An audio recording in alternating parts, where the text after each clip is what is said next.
Hi, it is Deborah Love Bradshaw here, and I think I'm getting practical examples this week of dealing with overwhelm and overcoming overwhelm.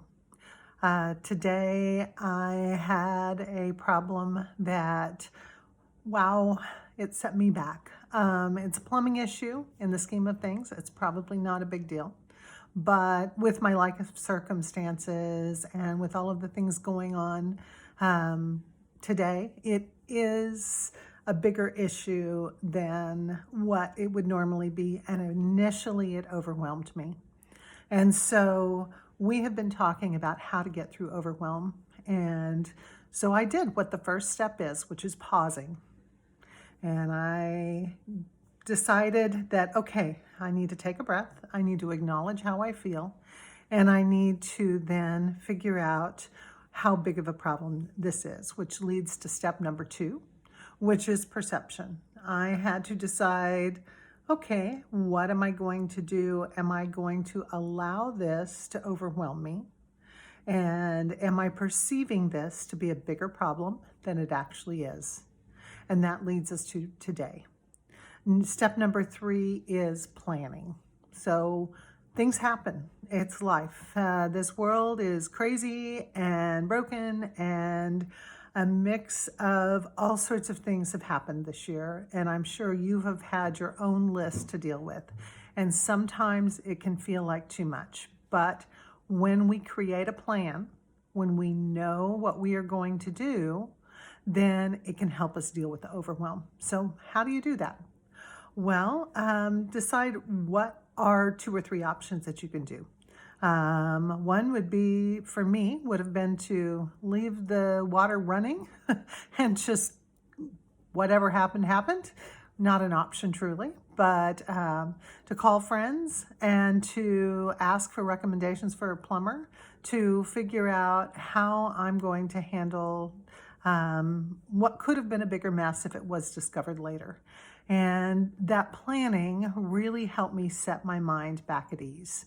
It helped me to decide, okay, I have option A, I have option B, I have option C, and which am I going to go with? And then, of course, there were lots of micro options in the middle of all that. But that plan was what helped me get back on track. How am I going to pay for it? How am I going to proceed? How am I going to do that? And that's true with anything that you're going through. Excuse me. No matter what you deal with, no matter what you're facing, if we can sit down and create a plan, then it can help us to deal with the overwhelm.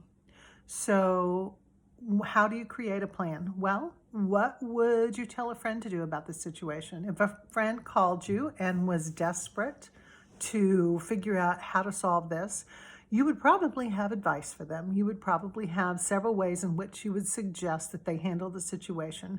So what are 3 things that you would tell a friend if they were calling you and asking for advice? We like to be helpers, and when we are helpers for our friends, then we come up with better solutions than we do for ourselves sometimes. So what would you tell a friend? Next, what have you not thought of? What's a potential opportunity that might be here that you haven't considered? When we write things down of how we're feeling and what we're going through and what we're experiencing, it helps take the burden off of our brains. It helps take the burden off of our emotions, and it helps us to come up with a logical response. Plan who you might partner with. If you had the ideal situation, what would be your perfect scenario? What could you do to make this work out? And then decide what direction you're going to go. What do I mean? I mean, decide, okay, I know this is crazy. I know this is a lot, but I'm not going to allow it to steal my joy. I am not going to allow it to overwhelm me. I am going to take a breath, and I'm going to stand up, and I'm going to deal with the problem. And after I paused and went, okay, I'm overwhelmed, and then after I put it in new perspective, well, You know, this is not a life changing situation. In other words, no one's sick or no one's dying in this situation that I'm encountering. It is a big inconvenience, but it's not the end of the world. So you can do this. You've got this. I know there's so much more I could say about this, but in 5 to 7 minutes, this is all I'm able to get across. The other thing I wanted to tell you today is that know that those emotions, you're not going to jump from despair to joy, because there are actually 12 steps in between. But if we take baby steps and we figure out the next step and the next step and the next step, we can climb out of that pit. We can climb from the situation, from fear and despair to sadness and grief, which is the next step up. And the next step up is feeling hatred or frustration. The next step up is anxiety. The next step up is overwhelm, which is what we're talking about.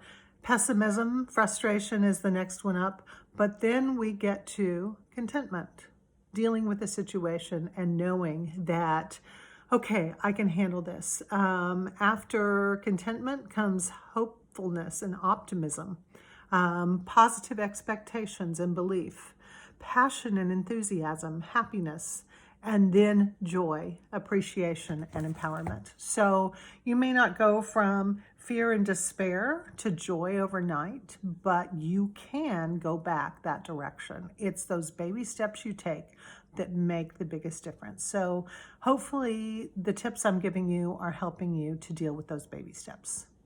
Know that no matter what you're going through and no matter where you are, you, yes, you, no matter what you've been through, are indeed enough, that you are valuable. I don't care what anybody else says about you.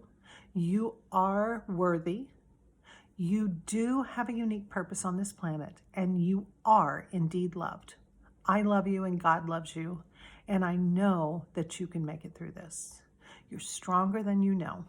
I hope you will choose to make it a great day. This is Deborah Love Bradshaw, and I can't wait to see you next time. Take care.